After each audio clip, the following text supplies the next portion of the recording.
안녕하세요. 안녕하세요. 안녕하세요, 여러분. 오늘 내 안에 좋은 이야기 수요일 코너, 내 안의 수호천사의 매주 수요일 코너, 내 안에 좋은 이야기의 문이 활짝 열렸습니다. 네. 수요일은요, 항상 저 주희승이가 선별한 책, 우리의 마음 공부에 도움이 되는 책을 저희가 골라요. 네. 그래서 여러분들과 같이 공유를 해보는 시간입니다. 그렇습니다. 자, 실시간 채팅창 좀 볼까요? 네. 혜림양, 지혜님, 선영님, 태경님, 아이즈 단장 지혜님, 정몽님, 오, 선우야, 안녕하세요. 모네오, 티비님, 혜림님, 성근님, 정민오라버니 반갑습니다. 안녕하세요. 우리 유기남 여사님, 감사합니다. 안녕하세요. 네, 오늘도 이렇게 비 오는 수요일입니다. 특히나 지금 태풍 때문에 또 이렇게 피해가 우려가 되고 있는 곳이 많아요. 그래서 네. 미리 좀 시설이나 지금 좀 이렇게 미리 점검이 필요한 분들은 미리 이렇게 준비를 잘 하셔서 피해가 최소화되기를 꼭 저희 윙크가 같이 기도를 드리겠습니다. 네, 수요일이죠, 오늘. 네. 수수하게 그냥 지나가기 딱 좋은 중간의 날인데요. 네. 근데 주시 수수하지 않아요. 그렇죠. 왜냐? 그 어정쩡한 수요일의 그 권태로움을 여러분들을 달래드리려고 저희가 에너지를 드리려고 이렇게 오늘 저 주희가 네. 조금 패셔너블하게 꾸며봤습니다. 마치 Welcome to India, Namaste. 나마스테. 맞습니다. 주희 씨가 얘기한 것처럼요. 네. 오늘 여러분들과 함께 공유할 책이요.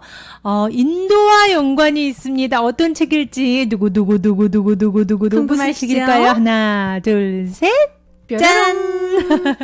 그렇습니다. 너무나 유명하신 분이시죠. 우리 류시화 작가님, 시인님의 작품 하늘 호수로 떠난 여행, 인도 여행기. 우리 작가님의 인도 여행기를 담은 베스트셀러였어요. 지금은 절판된 걸로 알고 있는데 지금은 못 구하더라고요. 네, 뭐 중고 아니면은 중고도 구하기 힘들어요. 이 방법은 있어요. 도서관에 가시면 얼마든지 대여해서 책입니다. 보실 수가 있습니다. 승희 씨의 인생책입니다, 여러분.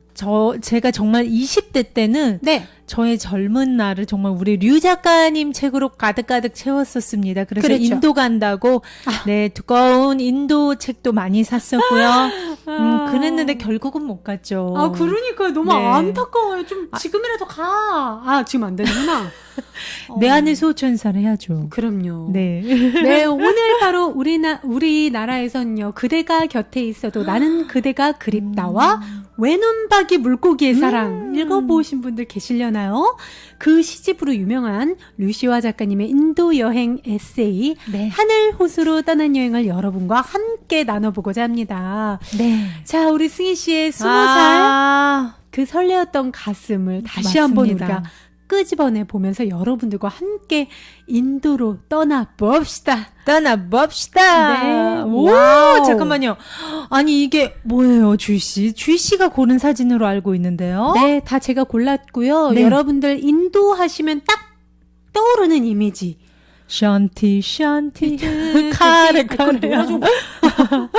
아니, 어쨌든 맞아요. 그 인도의 타지마할 그림 있고요. 또 인도하면 사막이잖아요. 네, 맞아요. 낙타를 쫙 타고 있는 그 사막과 히말라야의 만년설, 한여름에도 올라가면 엄청 춥다는 그 저 만년설, 네. 그리고 예쁜 화려한 눈을 자랑하는 예쁜 우리 인도 소녀와 네. 또 겐지스강에 또 꽃등불을 딱 띄우면서 물 위에 소원을 비는 그 인도의 대표적인 이미지를 제가 여러분과 함께 나누고자. 네, 또 이 사진도 있어요, 주희씨.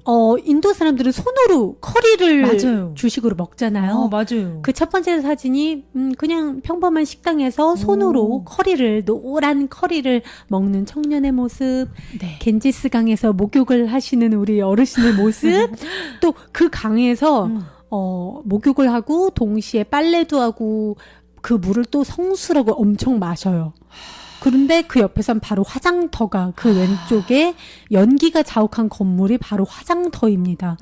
매일마다 시체를 지금 이 밥 먹는 아저씨 밑에 사진이 화장터 연기 사진. 네, 겐지스강. 근데 그 시체를 이제 태우는 그 물을 그대로 마셔요. 그러면서 그 옆에서는 양치질도 하고. 와우. 그게 인도의 매력이라고 많은 분들이 갔다 오신 분들이 그러시잖아요. 네. 네, 인도에 있는 축제장에서 찍힌 여러 사진들을 함께 보고 계십니다. 네, 그렇습니다. 여러분들이 보고 계시는 것처럼 꽃과 태양과 비의 나라, 사막과 해변, 만년설의 나라, 영원한 지혜를 축복하는 그렇습니다. 신들의 나라입니다. 인도인들은 정말로 손으로 음식을 먹나요? 거리에서 요가 수행자들이 물구나무 서기를 하고 있나요? 소를 숭배하는 나라니까 도심지 한복판에 소떼가 사람들과 어슬렁어슬렁 거리나요? 그들에게선 진짜 카레 냄새가 풍기나요? 겐지스강에 시체랑 꽃을 버리고 또 그 물을 엄청 마실까요? 이 모든 물음에 류 작가님의 대답은 예스라고 하십니다.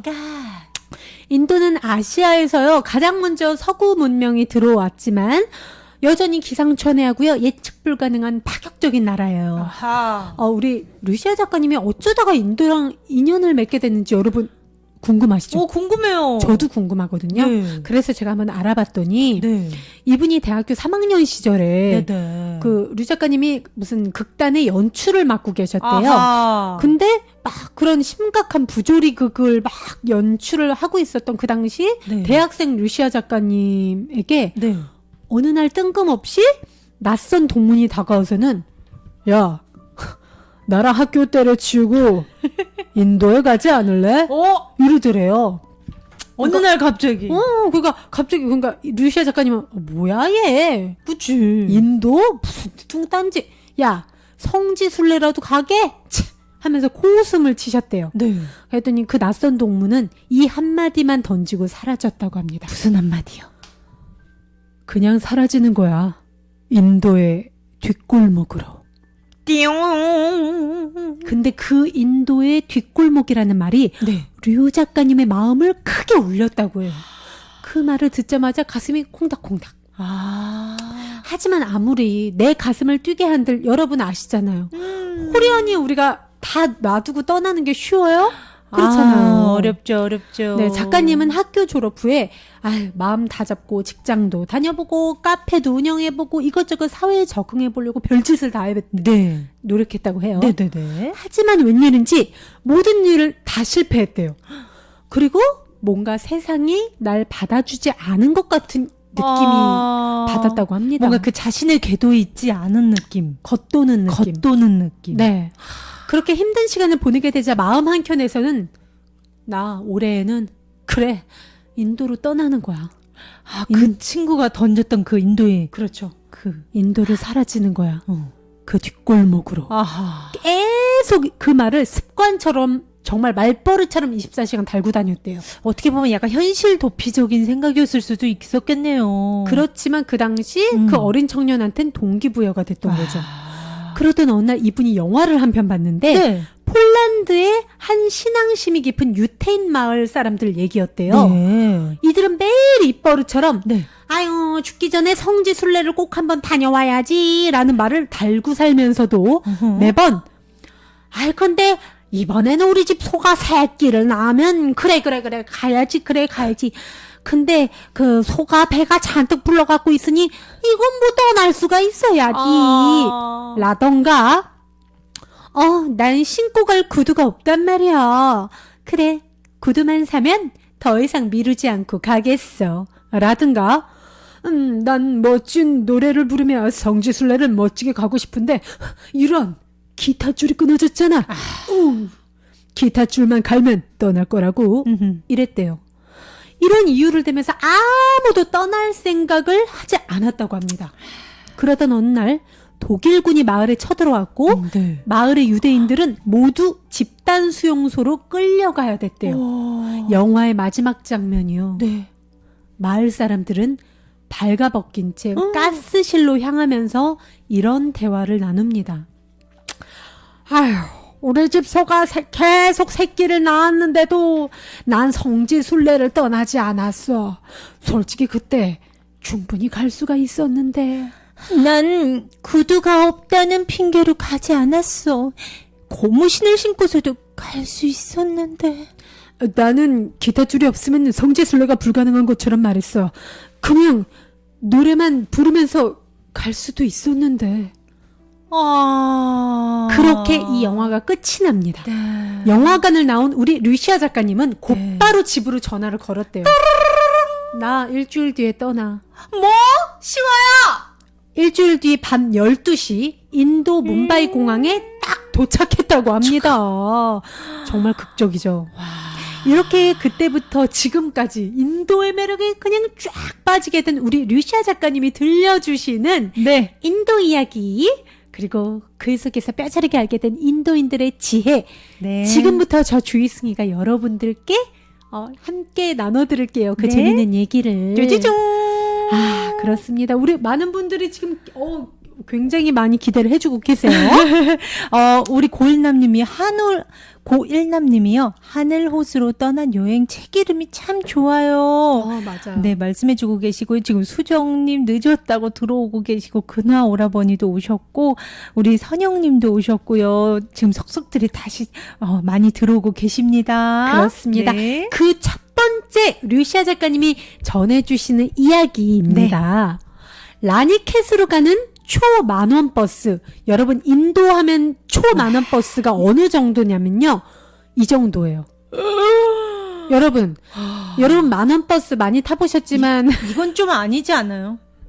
이게 버스예요? 네, 이걸 어떻게 타요? 인도의 만원 버스는 보통이 이래요.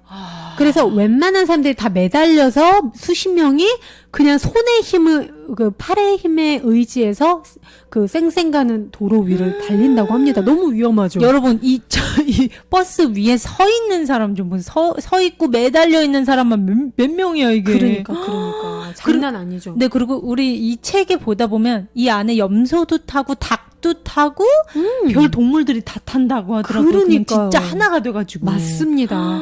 이런 버스에 루시아 작가님이 탄 거예요.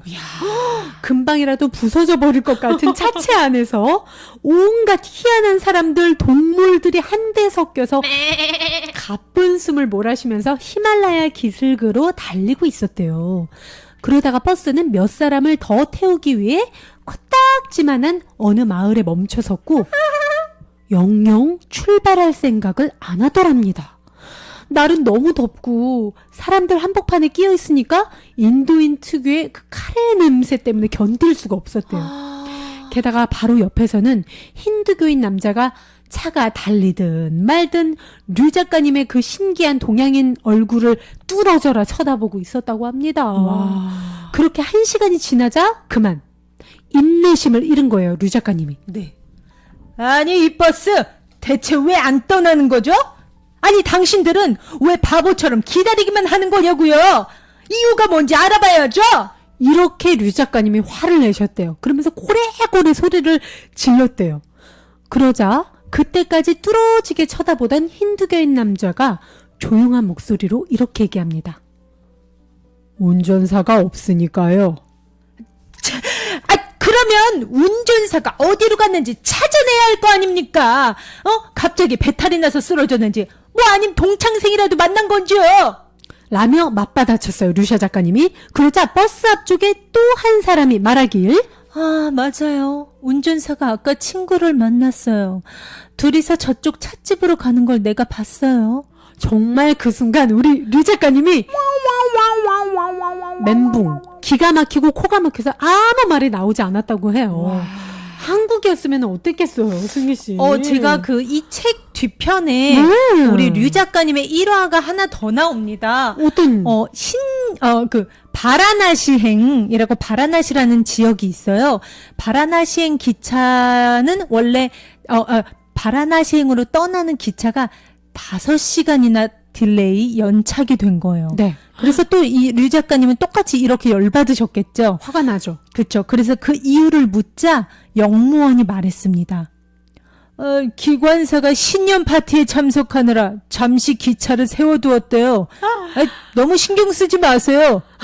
도대체 뭘 신경 쓰지 말라는 건지 이해가 안 갔다. 그게 바로 인도라고 합니다. 기차가 보통 7시간, 10시간 연착이 되고요. 앞에 소가 가다가 소를 신성시한다고 했잖아요. 네. 소가 가다가 힘들어서 도로 한가운데서 이렇게 낮잠을 자면은 버스가 뒤에 가다가 소가 깨어날 때까지 기다린다고 해요. 와. 6시간이든 7시간이든. 근데 그 차에 탄 인도인들은 다들 가만히 있는데요. 예.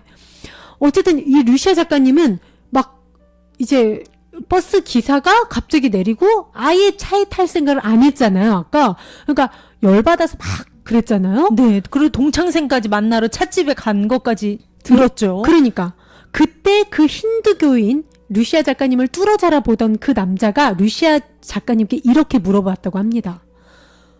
당신은 어디로 가는 중입니까? 라고 물었습니다. 네. 류 작가님은 툴툴거리면서 라니켓으로 간다고 대답했고 그가 다시 묻기를 그 다음엔 또 어디로 갈 예정입니까? 하자 이에 질세라 더욱 퉁명스럽게 뭐 그거야 그 다음엔 다시 남쪽으로 내려가든가 할 거예요. 뉴델리에 들렸다가 그리고 나서 며칠 뒤 우리나라로 갈 겁니다. 됐죠? 어허, 그래요? 그럼 그 다음엔 또 어디로 갈 겁니까? 그거야 나도 모르죠. 또 인도에 올지도 모르고 뭐 네팔로 갈지도 모르죠.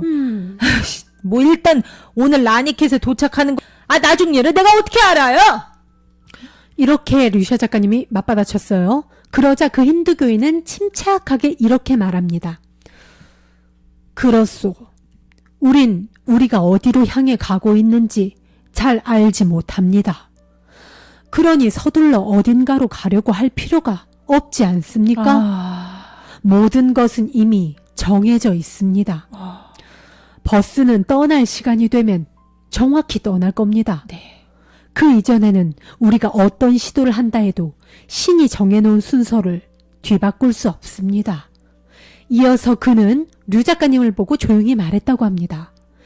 여기 당신에게 2가지 선택이 있습니다.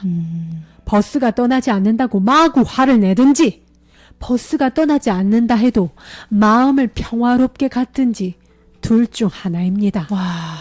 당신이 어느 쪽을 선택하더라도 버스가 떠나지 않는다는 사실엔 변함이 없습니다.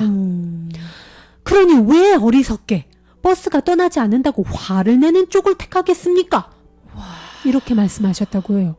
어차피 통제할 수 없는 상황인 거, 내가 바꿀 수 없는 상황인 거, 내가 내 마음의 평화를 지키고 현실을 받아들이면서 맞아요. 고요히 기다리든가 아니면 화를 내는가, 이 2가지인데 내가 현실을 통제할 수 없으면 굳이 내가 왜 화를 내야 되냐 이거예요. 맞아요. 왜 내 에너지를 소모하고 내 기분을 상하고 내 얼굴이 못생기게 울그럭불그럭 왜 그렇게 해야 되냐 이거예요.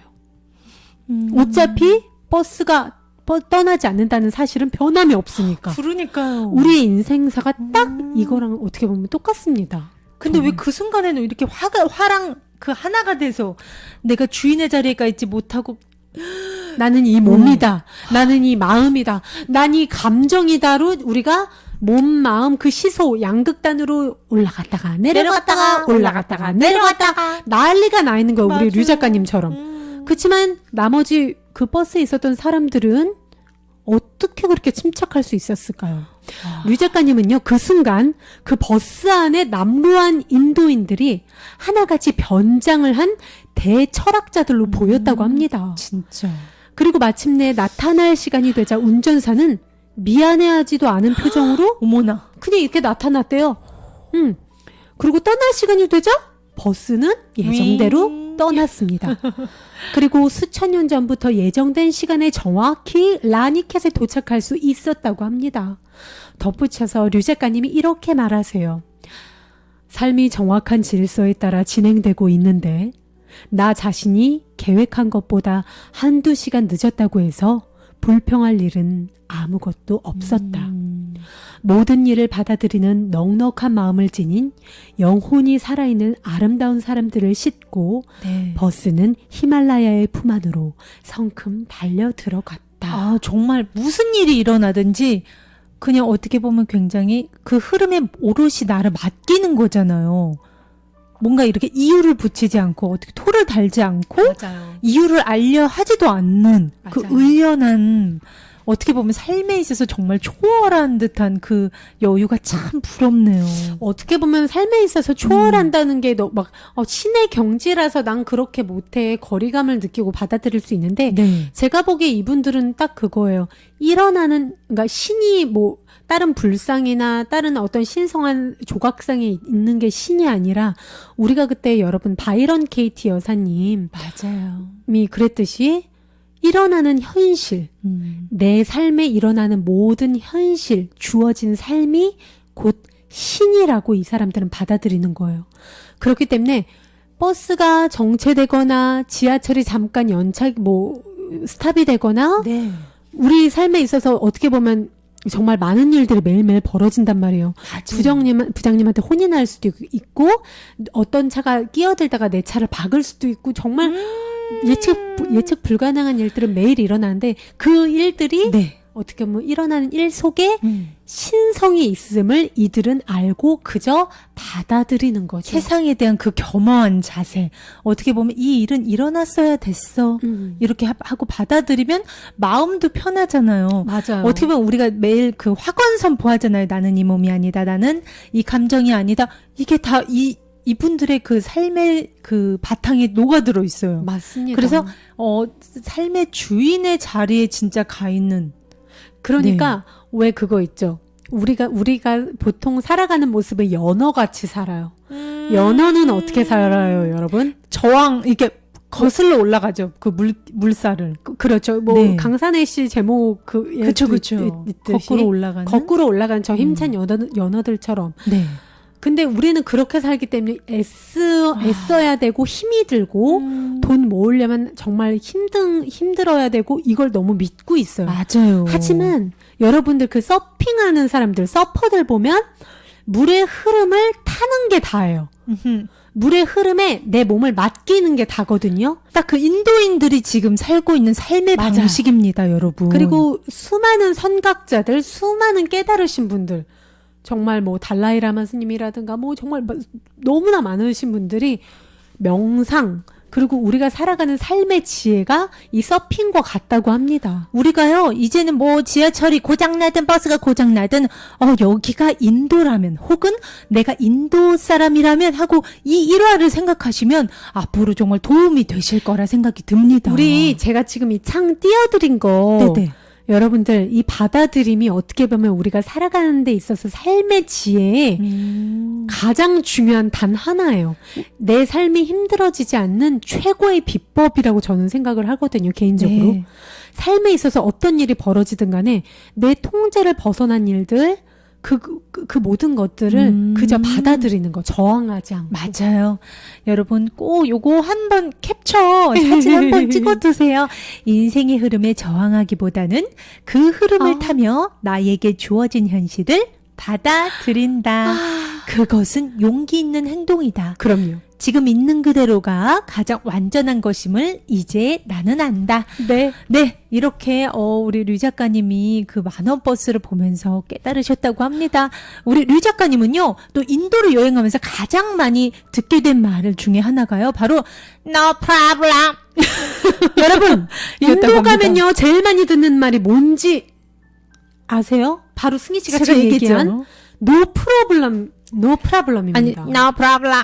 그러니까요. 바로 나는 아무 문제 없어. 아무 문제 없다. 네, 그거라고 합니다. 너무 좋아요. 네. 그들은요, 언제 어디서 어떤 문제가 닥쳐와도요, No problem을 외치면서 조금도 아쉬워하거나 걱정을 하거나 실망을 하지 않는데요. 이야. 정말로 그야말로 뼛속까지 no problem인 거죠. 진짜. 그들은요, 돈이 없어도 no problem, 자전거가 펑크나도 no problem, 죽을 뻔하다가 살아났어도 지금 살아있으니 no problem 이라고 한다고 합니다. 와, 너무 좋다.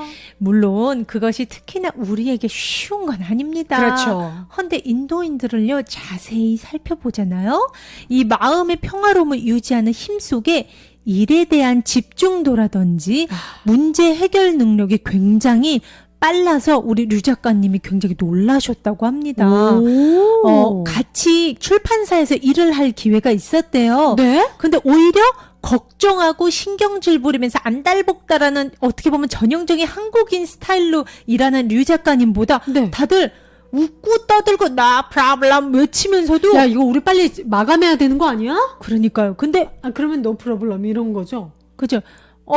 잠깐만, 이거 해야 되는 거 아니에요? 이러고 막 류 작가님이 걱정하면은, no problem, 이러면서 막 웃고 떠들면서도 오히려 그 류 작가님보다도 수월하고 빠르게 일을 척척척척 끝내더래요. 와, 그렇습니다. 여러분, 솔직히 말해서 모든 것에 있어서 no problem 하면 쟤 너무 대충 하는 거 아니야? 이렇게 건성건성 거 아니야? 저렇게 낙천적이고, 이렇게 여유 있는 게 일할 땐 하나도 도움 안 돼 할 줄 알았는데 일에 있어서 결과, 능률에 있어서도 훨씬 뛰어난 성과를 보였다는 거예요. 그러니까 우리가 어떻게 보면 인도인들의 노 프로블럼 나는 아무 문제 없어 모든 일에 있어서 노 프로블럼에 관점을 갖는 그 명상법을 여러분들께 알려드리도록 하겠습니다. 네, 우리 류 작가님이 책에 친절하게 적어주셔서 저희가 가져와 봤거든요. 네, 여러분 함께 해주세요. 일단 1번. 네, 아침에 일어나서 거울을 보면서 no problem을 10번씩 외친다. 이것을 가장 신성한 어떤 화건으로 여기고요. 잠자기 전에도 거울을 보면서 no problem 이라고 큰 소리로 10번을 외쳐줍니다. 네. 두 번째, 누구를 만나더라도 no problem 이라고 인사하세요, 여러분. 그리고 모든 대화를요, 시작을 일단 no problem, 문제 없어 이 말로 시작하래요. 너무 좋다. 상대방이 자신을 머리가 조금 이상한 사람으로 여긴다고 해도 그런 것쯤은 내가 이상한 사람으로 보일까 어떨까 이런 것들도 no problem, 그런 거 문제 없어 라고 여길 수 있어야 된다고 합니다. 세 번째, 자신이 사용하는 수첩과 노트의 맨 앞장에 굵은 글씨체로 no problem이라고 적어놓는다. 적어놔야겠다. 어떤 책을 사서 읽더라도 첫 장에 no problem이라고 적어놓으래요.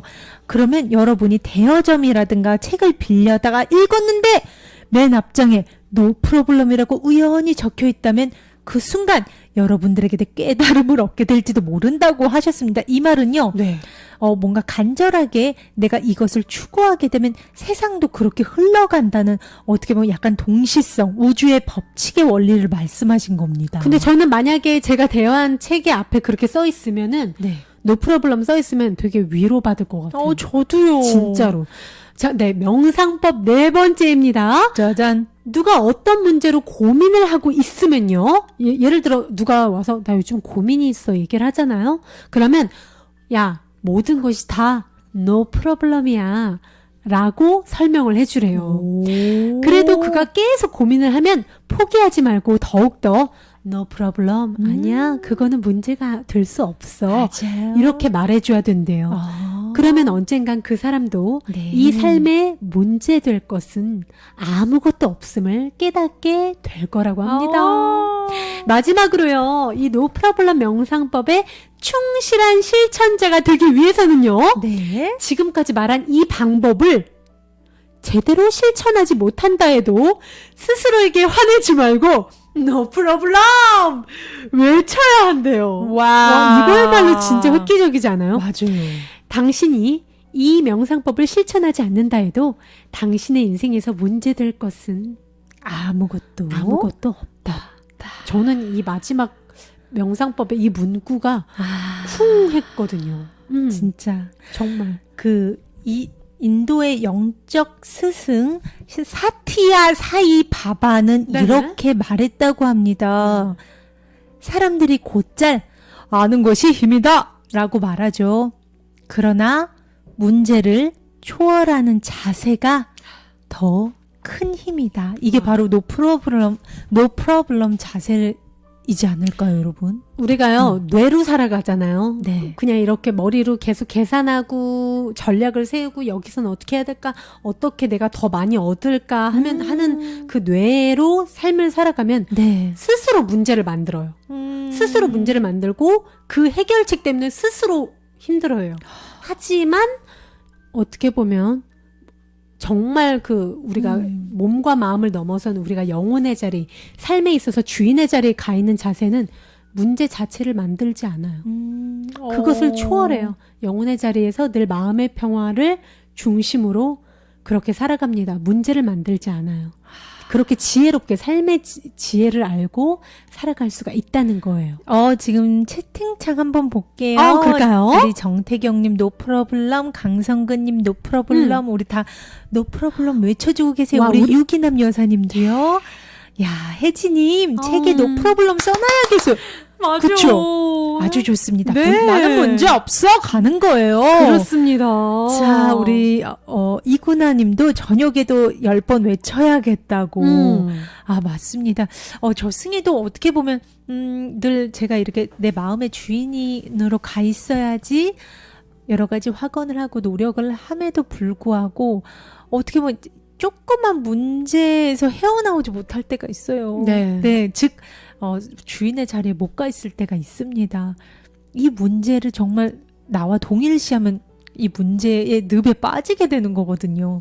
근데 우리 인도인들의 이 지혜, 문제 없어 나 프로블럼, 이 자세를 어떻게 보면 우리가 어제도 내 안의 챌린지에서 습관적으로 네. 우리가 1시간 안에 100번 말하는 거 했었잖아요. 개수도. 나는 우주만큼 정말 거대한 존재이다. 커다란 존재이다. 우리 류 작가님이 지금 이렇게 명상법, 노프로블럼 명상으로 미시는 게 무조건 많이 해라.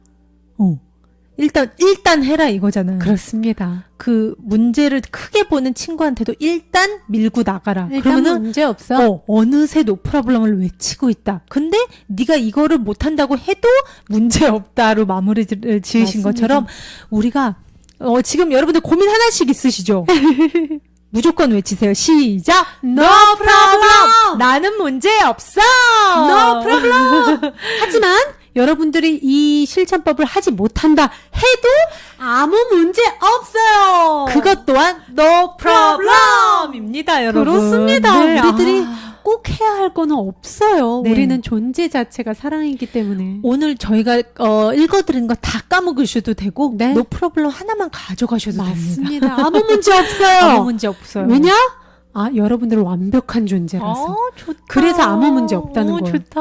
진짜로. 네, 그게 진짜 메시지입니다. 맞습니다. 류 작가님 그 일화가 또 하나 있는데 이게 제가 되게 감동을 받은 일화가 하나 있어요. 우리 많은 구독자 여러분들 귀 쫑긋 눈 동그랗게 제 얘기 들어주셨으면 참 좋겠습니다. 어떤 날 이 류시아 작가님이요. 네. 자신의 도움으로 멀리 인도까지 명상을 배우러 온 한국의 젊은이들이 어떤 한 여자 동료 한 명이 향수병에 걸린 거야. 어머? 거기다 우울증까지 걸린 거야.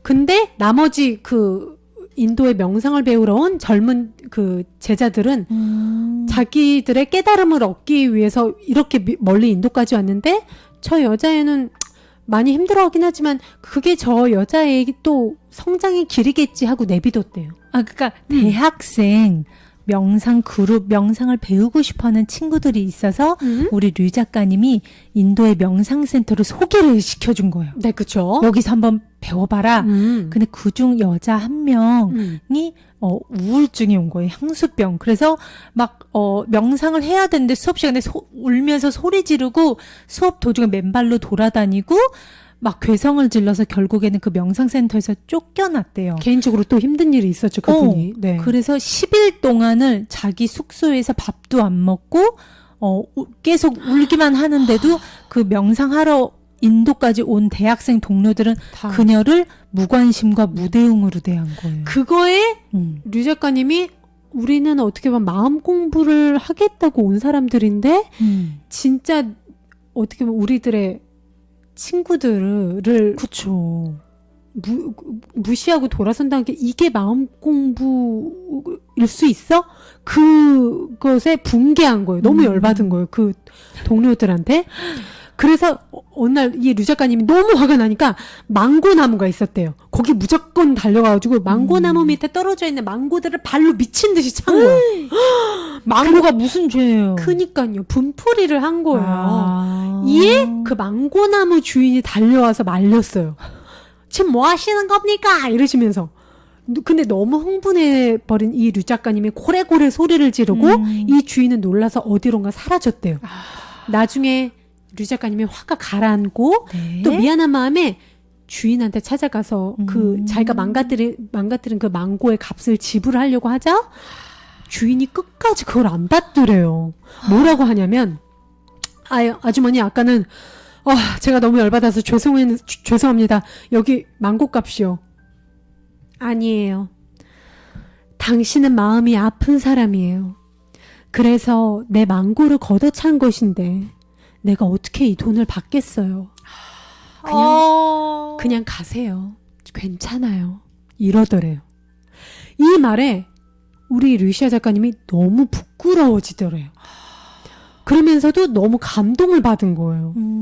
명상센터에서 몇 날 며칠을 뭐 수행한다고 눈을 감고 이러면서 침묵 수행하고 막 수행한다면서 책 보고 뭐 했던 그 마음을 닫아버린 한국인 학생들과 가진 것 하나 없고 배운 것 없지만 넓은 마음으로 상대의 마음을 헤아리는 주인 아주머니의 따뜻한 마음이 대조가 되면서 네. 더더욱 화가 나셨다는 웃지 못할 이야기가 이 아유. 책에 실려 있었는데요. 네. 저는 이 망고 아주머니의 이 정말 이 관용, 자비, 연민 그 모두를 사랑으로 품을 줄 아는 그 바라보는 눈 정말 저는 이 일화를 보고 너무 감동을 받았습니다. 네, 우리 류 작가님도요, 이 아주머니야말로 가슴이 살아있는 진정한 구도자라고 하시면서, 맞아요. 진짜 우리가 마음 공부하면서 공부라는 행위에서 심취된 나머지 가장 중요한, 어떻게 보면 따뜻하게 열린 마음, 또 주변을 돌아보고 이해하고 안아주는 마음을 잊지 않으면서 마음 공부를 해야겠다는 정말 생각을 일깨워 주시는 대목이었습니다. 맞습니다. 저 또한 그렇고요. 저도. 그러니까 제가 초반에 우리 내 안의 소천사 했을 때 여러분들께 말씀드린 그 문구 모든 공격은 도와달라는 외침이다. 누가 나를 괴롭히고 맞아요. 누가 나한테 욕을 하거나 누가 내 욕을 뒷담화를 하고 다니거나 그 모든 공격들 내 가족이나 나를 괴롭히는 모든 사람들 그거는 즉 자기 내면이 지금 너무 아프다고 도와달라고 하는 요청이에요. 맞아요. 그리고 공격적인 사람일수록 그 내면은 너무 여린 사람이라는 걸 우리가 알고 자비심과 연민을 갖고 측은지심으로 바라보는 이 망고 아주머니를 닮아가야 합니다. 솔직히 근데 눈앞에서 보면 미워요. 미운 게 맞아요. 내 육안으로만 보면은 뭐야 쟤 진짜 이상하네요 이러고 같이 욕하고 싶어요. 근데 우리는 마음 공부를 하잖아요. 네. 그 감정과 나를 동일시하는 상태는 마음의 주인에 가 있지 못하는 여린 사람 또 무지한 사람 모르는 사람이거든요. 그 무지한 사람이란 뜻이 한마디로 자기 자신의 자리에 가 있지 않은 사람이에요. 그러니까 주인의 자리에 가 있지 못하는. 주인의 자리가 어디죠, 여러분? 영혼의 자리. 저희가 늘 얘기하는 거. 그 사람은 지금 어디가 있어요? 몸, 마음, 감정, 두려움, 불안이 자기인 줄 알고 거기에 이게 나야. 희노애락 이렇게 돼 있는 사람이. 희노애락. 근데 우리는 이 시소의 가운데 주인의 자리, 영혼의 자리에서 이 망고 아주머니는 계시는 거예요. 네. 류시아 작가님이 여기서 두려움, 불안, 열받음 막 이렇게 춤을 출 때 그분 눈엔 보이는 거예요.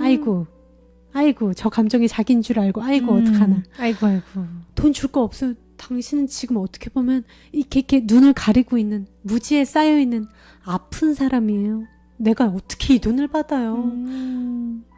그럴 필요 없어요. 가세요. 제가 또 하나 일화를 알려드릴게요. 네. 우리 류 작가님이요, 인도로 여행하면서 만났던 인도 친구들의 뛰어난 성품에 대해서도 이야기를 하십니다. 네.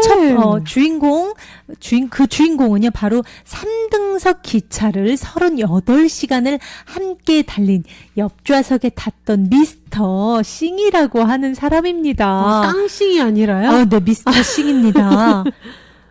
이제 그 기차 안에서 나눈 대화예요. 미스터 싱, 신은 어디에 있는 거죠? 신은 내 옆에 계십니다. 아니, 당신 옆에는 지금 내가 있는데요? 아니, 그럼 내가 신이란 말입니까? 라고 말하자. 그렇군요. 물론 신은 당신 속에도 계시고, 이 기차 안에도 계시고, 우리 집에도 계십니다. 이렇게 말씀을 하셨다고 합니다. 내 안에 신성, 그리고 당신 안에 있는 신성도 모두 있는 게 맞습니다 하고, 네. 정말 어떻게 보면 정말 그 이방인으로 만난 거잖아요. 그렇죠. 모르는 사람, 그렇죠, 낯선 그렇죠. 사람으로 만난 건데, 인도 사람들은 그렇대요. 다 그 안에 신성이 있다고 믿어서 특히나 그 남인도 지방에 가면은 네. 그 손님이 오면 무조건 완전 진수성찬으로 대접을 한다고 합니다. 왜냐? 맞아요. 사람 한 사람이 신이라고 생각을 하기 때문에 그 사람 안에 있는 신에게 대접을 한다고 생각을 해서 자신들이 가지고 있는 최선의 음식과 모든 걸 공급한다고 합니다. 네. 여유가 없더라도. 너무나 멋있네요. 정말로. 그쵸. 이렇게 금세 친해진 둘은요, 미스터 싱의 집에 함께 가게 됐고, 네. 싱은 류 작가님을 위해서 이렇게 온갖 음식으로 성찬을 차리고 잘 곳도 마련해 주었습니다. 네. 그뿐만 아니라요, 네. 다음날 류 작가님의 관광을 위해 회사를 결근하고 그들이 가장 중요시 여기는 아침 사원 예배도 불참했다고 합니다. 와.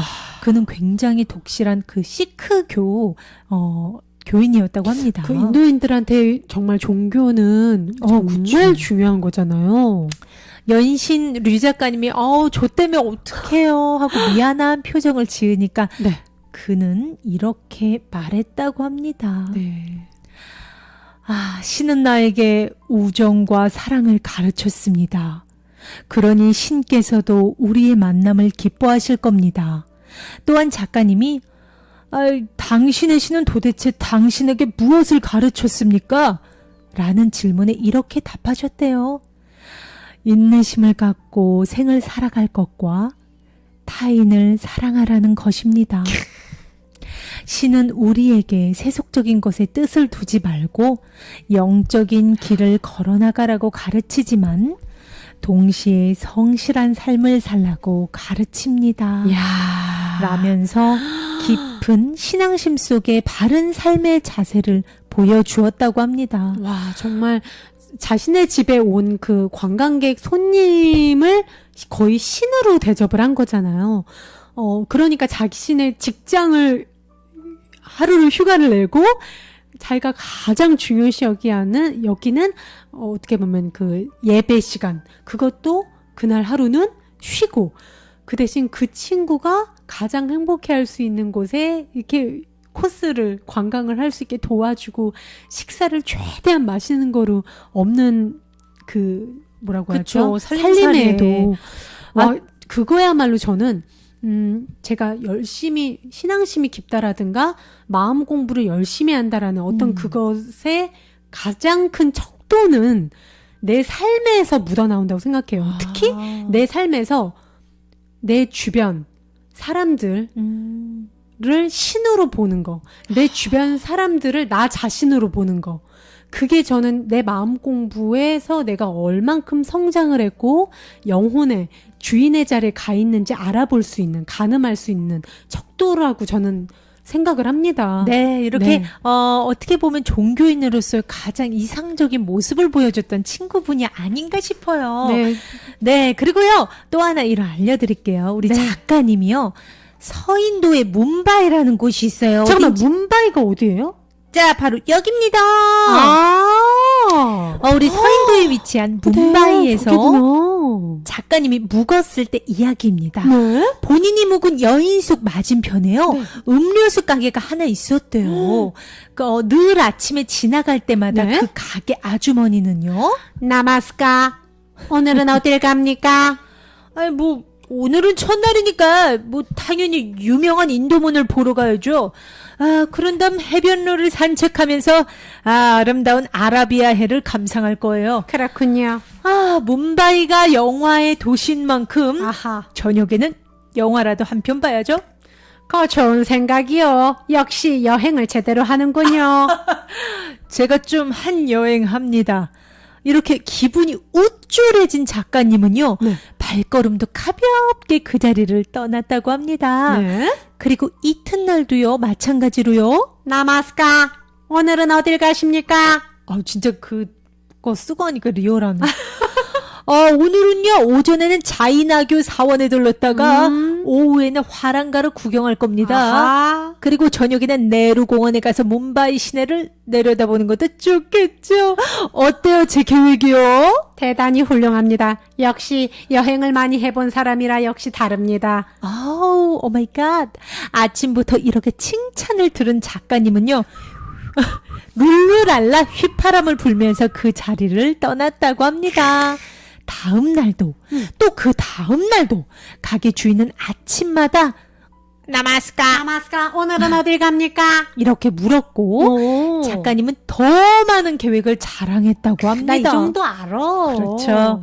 그리하여 마침내는 몸살이 나서 쓰러질 지경이 된 닷새째 아침. 나마스카. 오늘은 또 어딜 갑니까? 이제 볼 만큼 봤고요. 오늘은 그냥 인도문 앞에 앉아서 지나가는 사람들이나 구경할래요. 피곤해. 그러자 아주머니는 이제야 정말로 여행하는 법을 터득했군요. 좋습니다. 나도 함께 갑시다. 그랬다고 합니다. 와. 이튿날 뭄바이를 떠나는 날도 나마스카. 오늘은 어디로 갈 겁니까? 나도 잘 모르겠습니다. 그냥 뭐 마음이 이끄는 대로 가야죠. 꼭 뭘 구경하러 온 건 아니니까요. 하자 아주머니는 손을 잡으며 어? 말했습니다. 왜 이러세요? 왜 이러세요? 손을 잡으세요. 네, 손을 이렇게 잡고 어디로 가든지 너무 자신을 이리저리 끌고 다니지 마십시오. 한 장소에 앉아서도 우리는 많은 걸 볼 수 있으니까요. 좋은 여행이 되길 빌겠소. 와. 그럼 잘 가시오. 와. 나마스카. 이러셨다고 해요. 와. 나마스카는 인도인들의 인사말로 당신 속의 신에게 절을 한다라는 뜻이라고 합니다. 그것인즉 바로 당신을 신으로 보고 당신을 어떻게 보면 신성시하고 당신께 존경을 표현합니다라는 정말 어떻게 보면 와. 최고의 대우인 거죠. 그렇죠. 이렇게 정말 인도는요, 류 작가님의 발길이 닿는 곳 어디서나 본인을 인도해줄 훌륭한 스승이 가득한 곳이었다고 합니다. 잠깐만요. 여기 지금 사진에 있는 네. 할아버지랑 우리 주희 씨 좀 닮은 것 같지 않아요? 그래요? 여러분? 나마스카. 오늘은 어디 가십니까? 우리 주희 씨랑 잠깐만요. 이거 그러네요. 자세히 볼게요. 사진은. 네. 여러분 닮았죠? 이거 제가 오늘 그래서 이거 집에 가지고 있는 스카프거든요. 그거를 머리에 둘러봤어요. 근데 이게 머리에 둘렀는데 한 4-5번 실패했어요. 너무 이상해 보이는 거예요. 그래서 승희가 너 이거 진짜 아니야. 사람들이 뭐 욕해. 막 이랬는데 제가 여러분들을 좀 더 웰컴 투 인디아의 느낌을 나마스카 샨티 요가 파이어. 인도 사이다. 좋습니다. 오늘 또 우리 정태경님이 빵 터졌네. 진짜요? 너 똑같아요? 네. 우리 아이즈 단장 제님 나마스카. 헐. 나마스카. 네. 근데 어쨌거나 참 맞아요. 인도는 어딜 가든지 이렇게 스승 어떻게 보면 삶에 있어서 지혜가 가득한 분들을 많이 만날 수 있었다고 합니다. 우리가 어딘가로 자꾸 가려고 하는 습성이 있어요. 네. 특히 마음의 짓거림이 자꾸 그러거든요. 너 아직 많이 부족해. 너 이거 더 배워야 되고, 넌 코가 아직 못생겼기 때문에 코를 더 고쳐야 돼. 넌 아직 쟤보다 부족해. 그리고 너는 아직 뭐 유럽도 안 가봤잖아. 유럽도 가지. 이런 식으로 마음은 계속 나보고 넌 아직 부족해. 넌 더 가봐야 돼. 넌 뭔가 더 필요해. 돈도 더 있어야지 계속 부추기거든요. 저분은 그걸 말씀하신 거예요. 진짜 어떻게 보면 자꾸 어디 가냐, 진짜 고잉을 얘기한 게 아니라 한번 외부에서 널 찾을 필요 없어. 내면에 네가 진짜 찾고 있는 게 있어. 가만히 앉아서 눈을 감아봐. 라는 말씀을 그렇게 은유적으로 돌려서 하신 거예요. 참 인도가 영성의 나라, 그렇죠. 내면의 나라, 또 내면의 신에 대한 특히나 존경심이 깊은 나라잖아요. 네. 또 우리도 마음 공부를 하고 있는 사람들로서 그렇죠. 참 어떻게 보면 배울 점이 많은 그런 인도인들의 모습이 아닌가 싶습니다. 네. 다음 지금 들려드릴 이야기는요. 또 있어요, 승희 씨? 네, 아주 오. 작은 이야기들을 준비했습니다. 우와. 류 작가님이요, 인도를 여행하면서 길에서, 기차 안에서 또는 버스 지붕 위에서 만난 인도인들의 그 대중 속 현자들에게 들은 이야기를요, 그 인상 깊었던 거를 작가님이 수첩에다가 다 적어 놓은 거래요, 이게. 네, 삶의 지혜들. 그쵸. 그 중에서 첫 번째 이야기입니다. 네. 자, 제목은요, 60원 어치의 기억입니다. 신이 나를 기억하는 한 신은 당신도 기억할 겁니다. 왜냐하면 당신이 내게 잘해주었고 그것을 내 마음이 평생 동안 기억하고 있을 테니까요. 이 말씀을 누가 하셨냐면요. 남인도 케랄라주의 코친에서 만난 한 늙은 거지에게 이루피가 그 당시 돈으로 약 60원 정도를 적선을 하셨대요. 그러자 그는 너무나 완벽한 영어로 그렇게 말을 했다고 합니다. 그래서 류시아 작가님이 60원을 얻은 걸 갖고 뭘 그러세요 하자 그 늙은 거지 분께서 말씀을 하셨대요. 그렇지 않아요. 나는 지금까지 내게 적선한 사람들을 하나도 빠짐없이 기억하고 있어요. 만일 당신이 여기에 이 루피를 더 얹어준다면 나는 다음 생에서도 당신의 은혜를 잊지 않고 꼭 기억할 거예요. 60원의 위력이 그 정도까지 된다는 걸 그때 나는 처음으로 알았다 하셨습니다. 센스 있으시고 재치 있으신데요. 지혜로우신데요? 이루피를 또 그런 식으로 또 이렇게 설득력이 있게 말씀을 하시네요. 근데 어떻게 보면 이게 네. 진실이거든요. 그쵸? 신이 나를 기억하는 신은 당신도 기억할 거다. 왜냐하면 당신이 내게 오늘 이렇게 친절을 베풀었고 그걸 난 진짜 마음 평생 동안 기억할 거니까 당신도 축복을 받을 것이다. 그런 얘기잖아요. 좋습니다. 너무 좋습니다. 늘 우리가 지금 이렇게 어떻게 보면 채팅창에서 만나는 한 분 한 분도요. 우리 기억이 지금 굉장히 진하게 남을 거예요. 네. 이 순간이 우리가 물론 나이 먹고 흰머리가 되고 언젠가는 오늘 지금 이 순간의 기억이 흐려지는 날이 있더라도 우리의 잠재의식에는 정말 진하게 새겨져 있을 겁니다. 그렇습니다. 그런 걸 생각하면 지금 이 순간의 힘이 저는 참 대단한 것 같아요. 우리 그쵸? 지금 태경님이 무슨 논리야? 약간 상술일 수도 있어요. 그쵸. 우리 어르신 인도에 있었던 어떻게 보면 동냥을 하시던 분이시긴 한데 약간 인도는 그런 식으로 진리의 가르침을 주는 듯 하면서 이렇게 돈을 더 바라기도 해요. 그래서 류시아 작가님이 하시는 말씀이 그 순간엔 화가 난대요. 근데 돌아서면 머리를 한 대 맞은 것 같은 큰 가르침을 꼭 준다는 거예요. 맞아요. 그것도 식당 아줌마, 거지, 그냥 식료품 가게 그냥 아줌마 이런 분들이. 맞아요. 네. 네. 그리고 이어서 두 번째 이야기입니다. 네. 눈에 눈물이 없으면 그 영혼에는 무지개가 없다. 올드 델리에서 만난 젊은 릭샤 운전사가 인생의 고통에 대해 얘기하던 중 나를 돌아보며 그렇게 말했다. 우리 류 작가님이 하신 말씀입니다. 인도에서는 보통 운송수단이 택시 같은 게 저렇게 앞에 자전거로 운전사가 운전하면 뒤에 손님들을 태우고 가곤 해요. 요즘에 오토바이 릭샤가 더 많은데 어쨌든 그 인생의 고통에 대해서 우리 류 작가님이 이렇게 말씀을 하셨나 봐요. 사는 게 너무 힘들다고.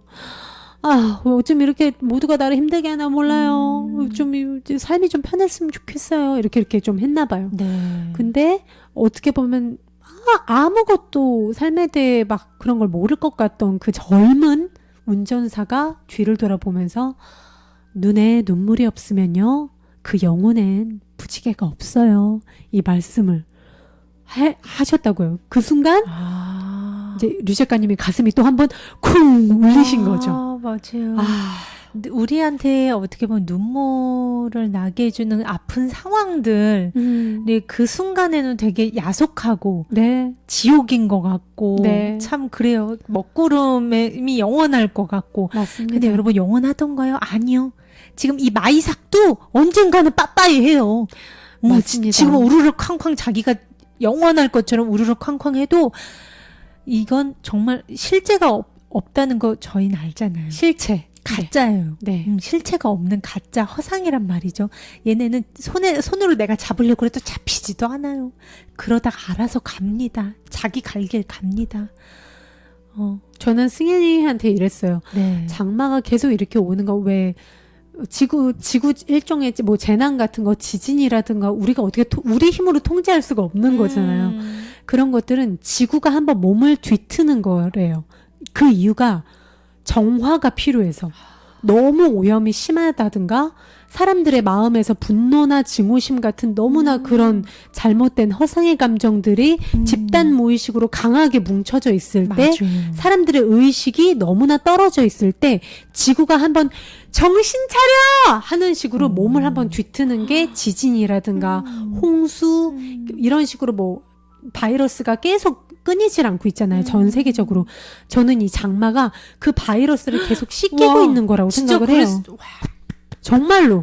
왜 제발. 정말 비가 계속 쏟아지면서 더 계속 확산될 수 있는 눈에 보이지 않는 바이러스를 계속 씻겨내고 있는 거예요. 사람들한테 못 들어가게. 또 이렇게 생각하는 것도 긍정적으로 받아들일 수 있는 하나의 방편 같아요. 그럼요. 왜냐면 코로나에도 우리가 지쳐 있는데 마이삭에도 우리가 저항감을 갖고 그 연어처럼 싸우려고 그러면은 힘만 빠져요. 그냥 이렇게 생각하면 진짜 좋은 것 같아요. 코로나를 씻어주고 있다. 그렇습니다, 여러분. 그거에 대해서 댓글창에서 그렇죠. 걱정을 하시고 그거를 계속 확장을 하고 사람들한테 계속 확장을 하고 그러실 필요가 없어요. 맞아요. 그러니까 우리는 네. 아까 제가 말씀드렸듯이 서퍼처럼 아이. 서핑하듯이 이왕이면 일어나는 모든 일들을 저항하지 않고 막 불만하거나 걱정하지 않고 두려워하지 말고 있는 그대로 내가 통제할 수 없는 일이니까 내가 비를 막을 수 없잖아요. 그러니까 있는 그대로 받아들이면서 좋은 관점으로 바라보고 좋은 마음으로 내 마음의 평화만을 지키는 게 내가 지구를 위해 할 수 있는 최선의 일입니다. 네. 그러면 또 세 번째 이야기 들려드릴게요. 네. 저울을 준 신입니다. 어허. 동인도 캘커다 시내에서 둥근 저울로 지나가는 사람들의 몸무게를 달아주고 1루피 30원을 받는 직업을 가진 인도인 남자는요.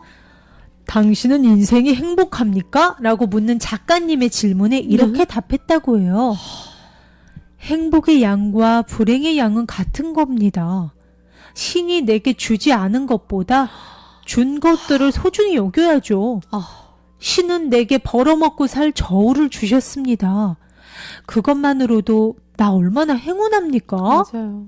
이 저울을 주지 않았다면 우리 식구는 굶어 죽었을 거예요. 신이 내게 주신 거, 네. 내가 타고난 거, 내가 가지고 태어난 것들만을 원하기에도 이 세상은 정말 감사한 거예요. 내가 가지고 있는 것들을 당연시 여기면서 내가 가지고 있지 않은 것에 초점을 맞추면 행복할 수가 없어요. 하지만 정말 우리가 태어난 이유는 단 하나, 나의 행복을 위해서예요. 존재만으로 우린 기쁘려고 태어난 거거든요.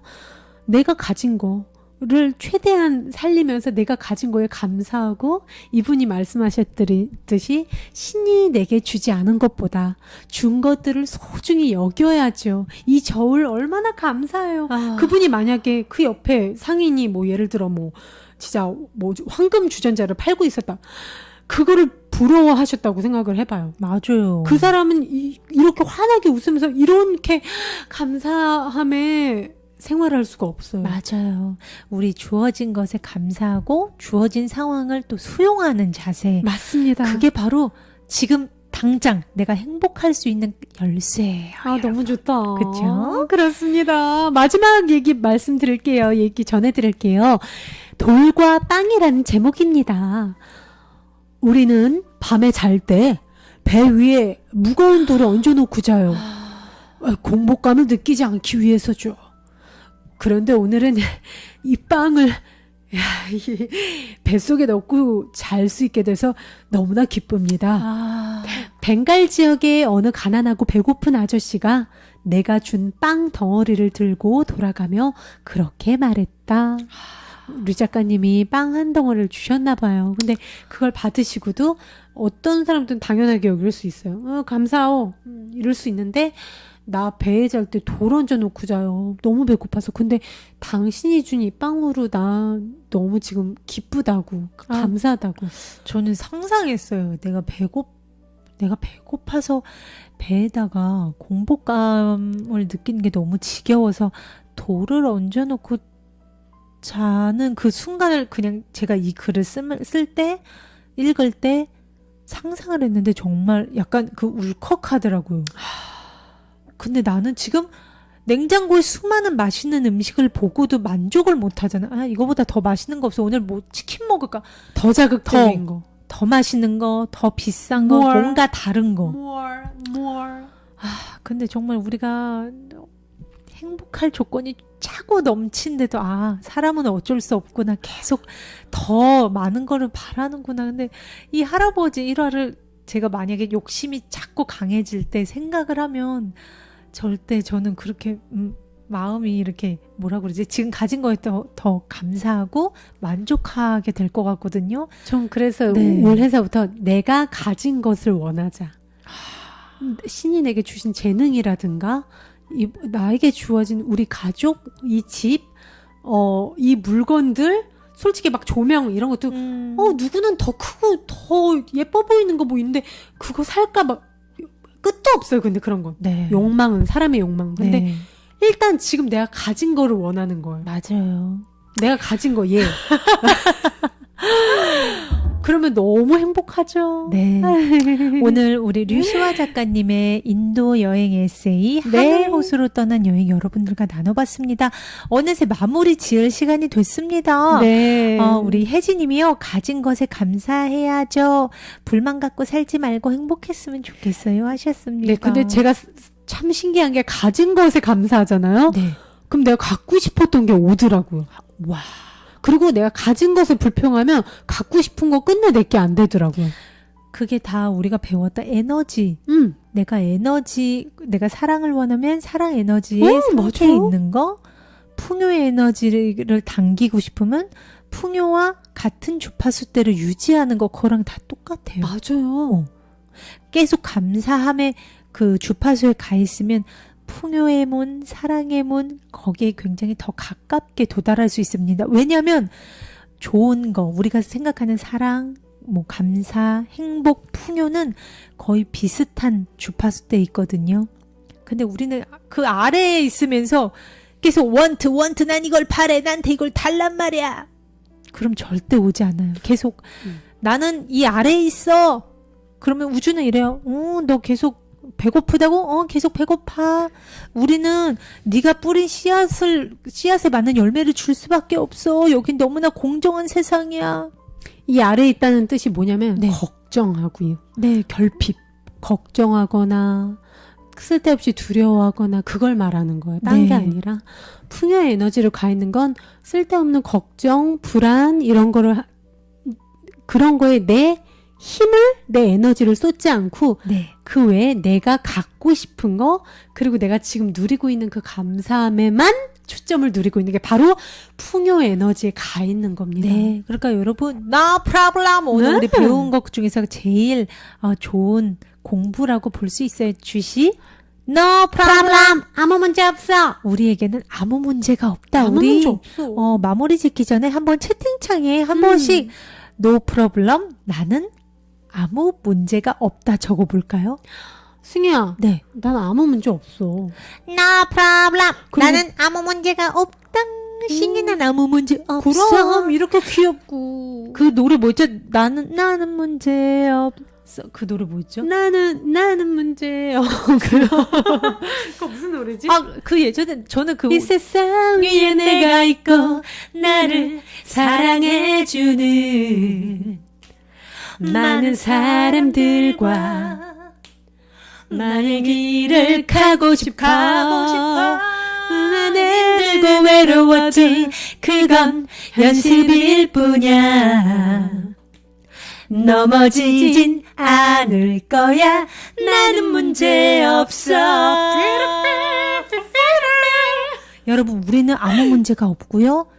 모두 완전한 원본입니다. 지금 우리 다 뭐 걱정하고 있었던 거? No! No problem! 힘차게 외치자고요. 알았죠? 오늘 하늘호수 이야기. 아무 문제 없어요. 말도 모두. 그러니까. No problem! 우리 진짜 오늘 계속 나 프라블람 알죠, 여러분? 자, 너무 좋다, 진짜. 아무 문제 없어. 말 더듬어 100번 더듬어. 우리 내 안의 챌린지에서 한번 해야 되겠어요. 한번 해야 되겠어요. 네. 오늘 하늘호수 이야기. No problem! 나 프라블람. 우리 루시아 작가님의 인도 여행 에세이 함께 나눴습니다. 내일은요, 내 안의 기적 또 우리 마음 훈련, 우리 내 마음의 초콜릿 볶음 단련하는 시간이죠. 내일도 7시에 우리 웃으면서 만나요. 약속! 나마스카. No problem! 나마스카 노 프라블람. 네, 여러분. 감사하고요. 사랑합니다. 평화는 나로부터 시작됩니다. 정말 감사해요.